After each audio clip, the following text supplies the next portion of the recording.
Yeah, waiting for Wyatt. I'd be like, so should I flirt or Do I fight her or do I fuck her? What do we do? Yes, the old both? flight or response.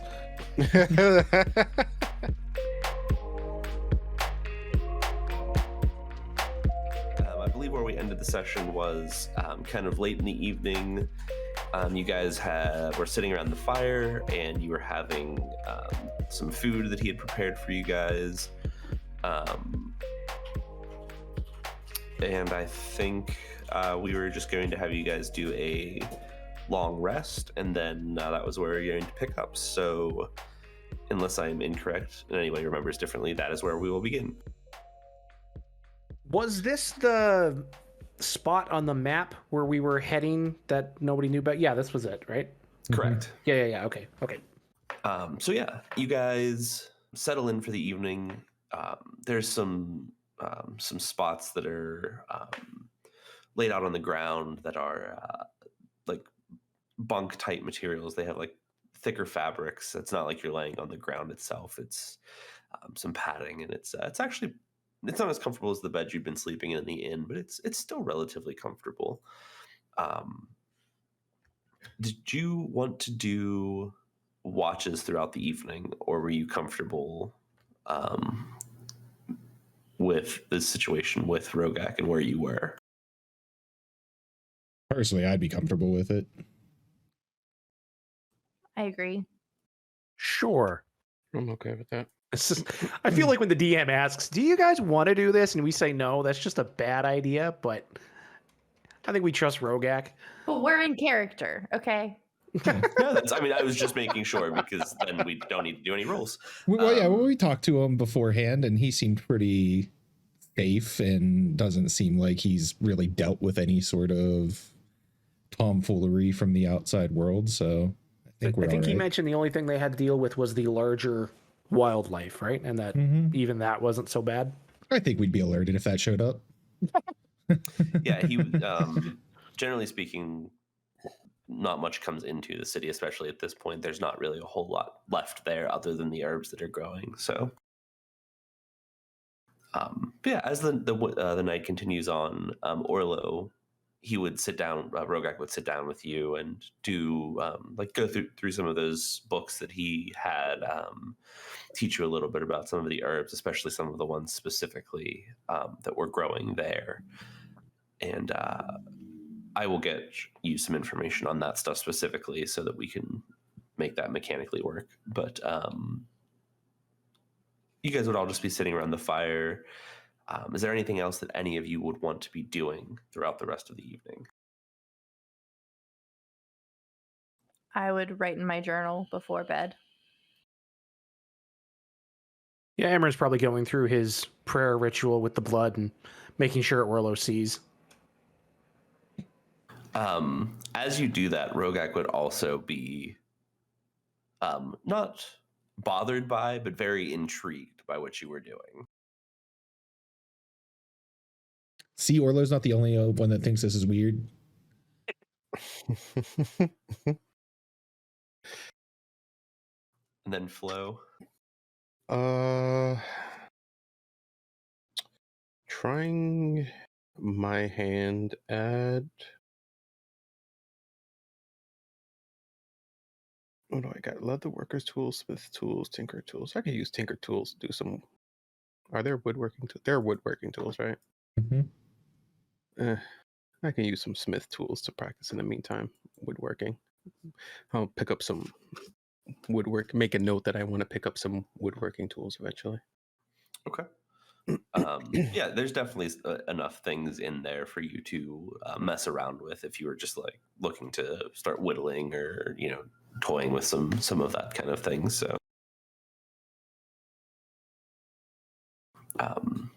as the night draws on, it does start to get very dark, but it's very interesting. Especially the city is set up in a very specific way, so that as the sun's kind of going down, it crests behind the buildings, but it sits up high enough that the sun kind of shines down the roads in a very unique way, so that even as the sun's kind of dipping down, it keeps the roads a little bit more lit. And being that they're stone and dirt, the stones kind of shine a little bit and have a little bit of an interesting flicker in the dying evening light. But you guys are kind of huddled around a fire and doing your own independent things. And as the night goes on, you kind of just slowly make your way off doing your own things and then heading off to sleep. The night goes by very smoothly. It's actually a relatively relaxing sleep, surprisingly, for all of you. As the morning kind of starts to crest up on the other side, you might be awoken by kind of some rustling of Rogak moving and doing his things. Go ahead and will you all give me a perception check, please? 19. 8. 16. Okay, it's a 4. Is that a 4? Computer? Oh, 10. Okay, 10. Okay. So Orlo and Flo, you would both, for the most part, Orlo, you would definitely be asleep. Flo, I know you don't really need to sleep, so I don't know how you want to handle this, but just you wouldn't be paying attention as much to what he is doing. But Laya and Emmerin, if you want to, you are both able to be awake and kind of perceptive as to what Rogak is shuffling around and doing. I think that Emmerin would just like lay and listen, just to try to figure out what it is he's doing. Sure. But for the most part, it sounds like he's kind of scraping some things together. Maybe he might be could be possibly cooking. Laya, you would be able to see if you open your eyes and you're looking at him. It looks like he's kind of scraping some things into a pot, into like the, kind of throwing it on top of the fire, much like what he did last night when he was making food. And he's rustling around and he's trying not to make a ton of noise.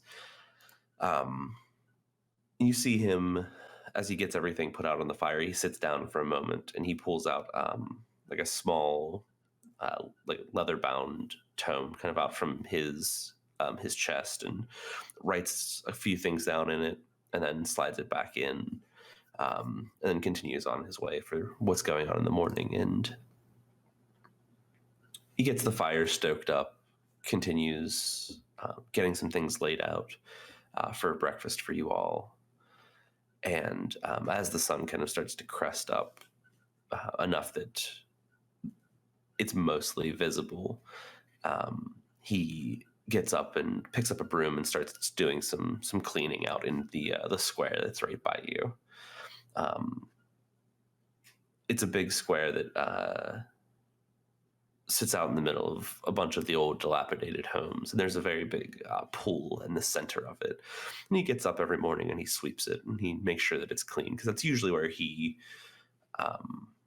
walks through a large majority of the time. So just him being in his nature, he likes to make sure that it's as clean as he can. So he's up and he's sweeping around, and you guys would all independently wake up as you started smelling the food, especially that's not too far from you. What kind of food do we smell? So it would be some kind of like smoked meats that are kind of just like heating back up, and then kind of like a polenta type grain just being cooked up. And naturally, we got a long rest there, right? Yeah. Yes. So as you guys are kind of waking up and rustling, you see him off in the distance, kind of just doing his own thing, and he comes back every now and then and he'll check to make sure that everything's cooking well. And he sits down for a moment and he kind of looks at those of you that are awake and says good morning and asks if you slept well.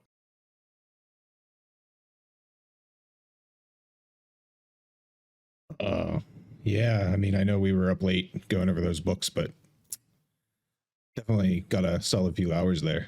But that whatever you're cooking, I could definitely smell that. What do you got going on over there? And he kind of gives a small grin and looks at you, and he's like, I think with that nose of yours, I'm surprised it's not already in the pot. Well, manners. I don't want to be rude. And Maya's just gonna look at him and I'll be like, much appreciated, thank you. And he gives a small chuckle and kind of spoons it out into bowls and sets them in front of you and pours you some water and sets that in front of you as well. He sits down and crosses his legs and just starts eating. And he finishes relatively quickly, and he just immediately, as soon as he's done, he's like, please take your time. I'm going to continue my morning tasks. But if there's anything else you need, just yell. I'm not far. Is that anything that we could help you with? No, please. You're my guests. You just relax. I'm sure you have a long journey ahead of you today anyway. I would not want to impose. Just kind of nod at him. All right, folks. So what is it you all propose we're going to do?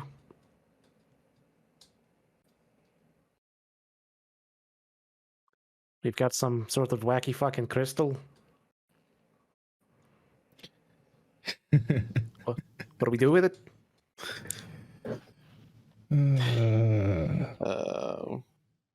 Well, we did promise that we take some of the books back to Elriel, so Emmerin, I don't know if you planned on joining us, but I think we'll be heading back there. I think when we're there, we should talk to Zarinka and fill her in on everything that's happened so far, possibly, and see if she has any more suggestions on what to do next, maybe.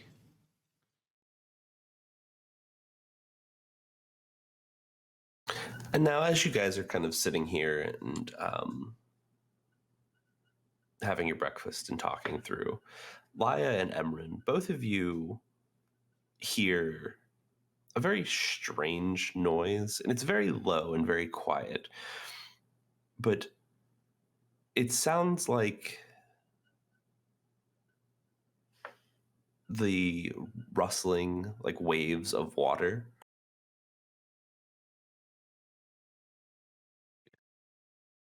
Like something moving through, or perhaps like something coming out of? You're not, it's very quiet. You can't really tell exactly, but you can definitely tell. It has the very signature sloshing sound of water. Sure. Emmerin will kind of like push himself back in his chair and look at the folks, because I'm just gonna check something real quick, and just kind of stick his head out the door. So you, most of this is relatively open. It's kind of just mostly columned, but you can kind of step up and walk over towards like where the road or the square would be, and kind of peek your head out. Is there anything? What are you looking for exactly?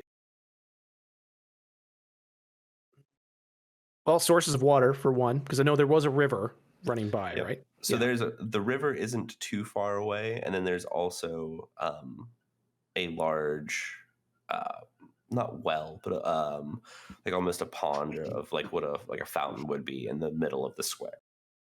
Okay. Does the sound seem to be described by anything? You can tell that as you walk over that Rogak is also relatively interested by this sound. He is standing up against the pond in the middle of the square here, just kind of staring. Everything all right, Rogak? He wouldn't completely turn towards you, but he kind of looks acknowledging you and gives you like this side eye, and he looks down at the water, and he's just he has this very puzzled look on his face, and he's like, I've never seen something like this before. I'm not sure what's going on. So Emmerin will reach back to the table and just be like, come on. And Laya will rush forward. And Emmerin will start making his way out to the to Rogak. Are you guys all going to follow? Orlo's just going to look around confused and look over at Flo. Do you think we should go? There's nothing really for us to do here, so. Food. Food. So Emmerin and Laya, as you get closer, not only are you hearing the water kind of lapping a little bit here, you also start hearing these strange, very low voices, like almost whispers. And you can't quite make out what they're saying, but you can definitely tell that they are human voices in nature. And does it sound like it's coming from the pond? It's Or is it like in directionally speaking, yes, it's in that coming from that direction. but they're unintelligible, eh? Yes.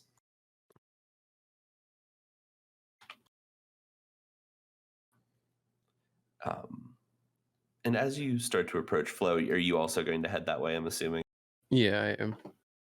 And then Orlo's still going to be stuffing his face, yes? Yeah, Orlo's going to like shovel in the last couple bites as he's like walking away, and then like toss the empty bowl back towards the campfire, and then continue As you forward. toss the bowl down, Buttonhead like jumps into it to see if there's anything left in there. And he's very disappointed that there's not. Of course not. Think Orlo's gonna leave anything? Could hope. So as you guys all start to kind of approach this, you can see Rogak, like, he places his hands on like the stonework around this pond and kind of like leans further towards the front of it. And you hear him audibly just like gasp, and he goes to push himself back off of this. And as he does, you see this tentacled Great, more tentacles. arm, and part of it wraps around his waist, and the rest of it grabs him by the face. Well, this session just got its name. We've seen enough hentai to know where this is going. And the voices get louder, still unintelligible. Sounds like some type of incantation, possibly. Emmerin, you would probably be the most familiar with something like this. And you see him kind of get pulled closer towards the pond, and you can see that where the tentacles are wrapped around him, it's starting to like almost calcify, and he is struggling very hard to pull himself away, but he's unable to free himself. We just started like trying to cut these things. Sorry, Skelly, go ahead. Yeah, I was the same thing. I was gonna say, can I like rush forward and try to chop through a tentacle with my rapier? So first, go ahead and roll for initiative, all of you, and then we will go from there. And then we will do the slashing. Then we will go from there. But I want to slash now. I rolled a 14 for initiative. Also 14. What was your natural roll? Or I'm sorry, 13. My bad. I got a 12. I too got a 12 with a 9 on the dice. Okay, and Flo, what was your natural roll? 10. Okay, so Emmerin and Laya, you are both within 60 feet of where he is standing. So go ahead, and both of you, if you want to make melee attacks, go for it. Or if you wish to do something else, like if you want to try to, I don't know, pull him or whatever, just let me know what you're doing, and we'll go from there. Okay. I got a 21 to hit with my rapier. That will absolutely hit. And I'm going to shoot with mine bow. Okay. 19. That will also hit. So both of you go ahead and roll damage for me. 5 damage. Do I get a sneak attack?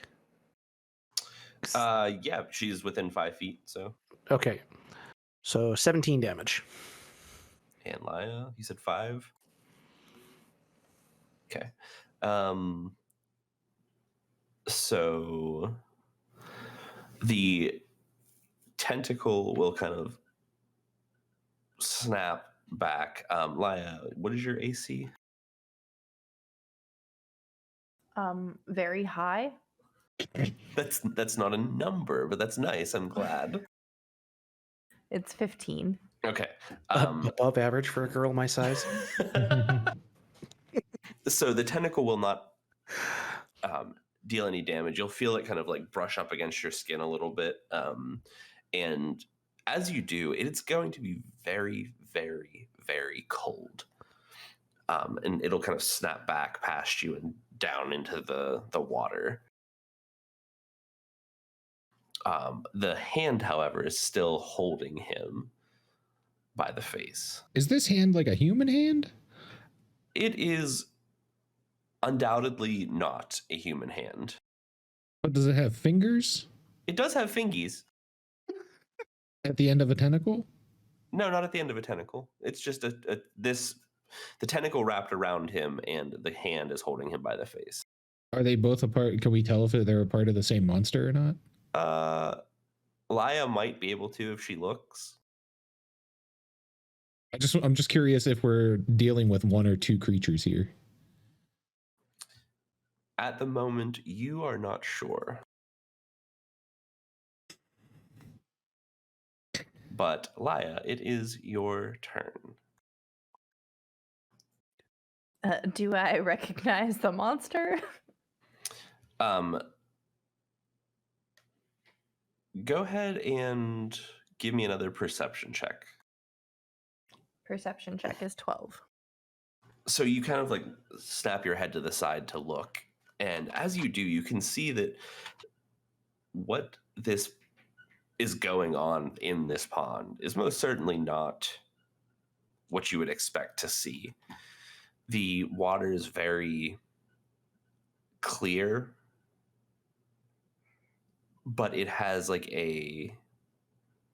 almost a mirrored haze to it. But what you're seeing on the other side is not what you would expect to see as you look down into it. You're not seeing something that's coming up from the ground. It looks like it's something that is reaching in from somewhere else. Does that make sense? Like the mirror in Van Helsing. Yes. Nailed it. Yeah. You can see that the creature that is attached to this thing, that is attached to the arm, is very reminiscent of, if you're familiar with like Scylla.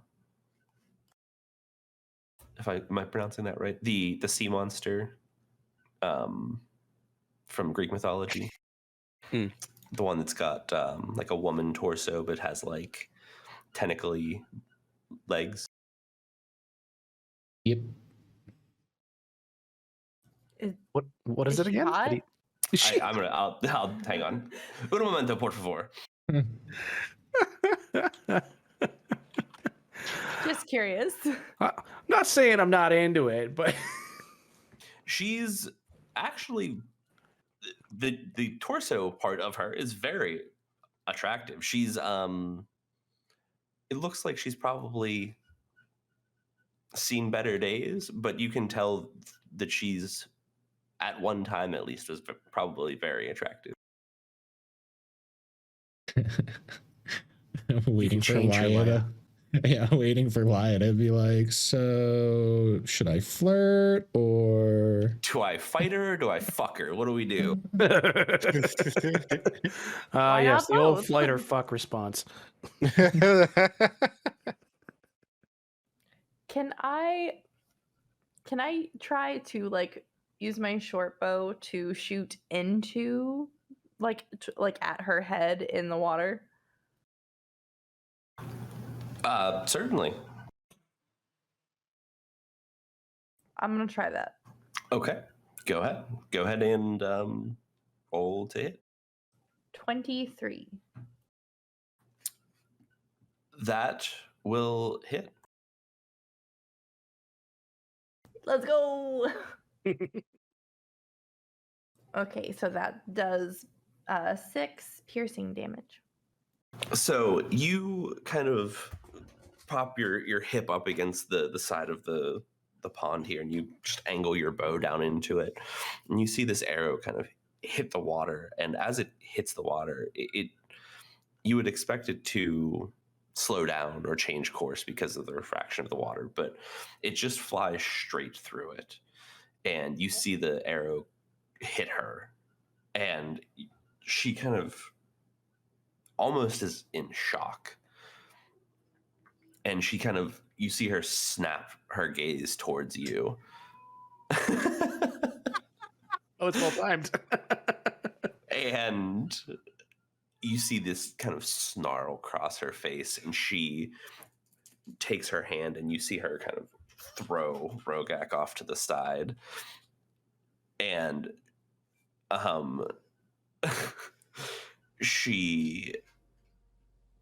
you see his body kind of flop over here, and you hear her say something to you, but you do not understand what she said.